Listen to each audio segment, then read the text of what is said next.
تو صبر کیے رہو یہاں تک کہ اللہ ہمارے تمہارے درمیان فیصلہ کر دے، اور وہ سب سے بہتر فیصلہ کرنے والا ہے۔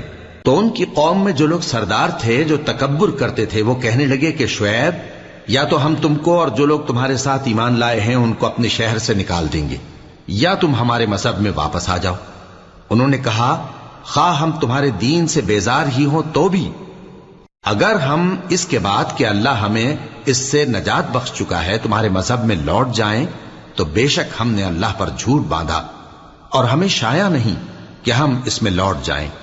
ہاں، اللہ جو ہمارا پروردگار ہے وہ چاہے تو ہم مجبور ہیں۔ ہمارے پروردگار کا علم ہر چیز کا احاطہ کیے ہوئے ہے۔ ہمارا اللہ ہی پر بھروسہ ہے۔ اے پروردگار، ہم میں اور ہماری قوم میں انصاف کے ساتھ فیصلہ کر دے، اور تو سب سے بہتر فیصلہ کرنے والا ہے۔ اور ان کی قوم میں سے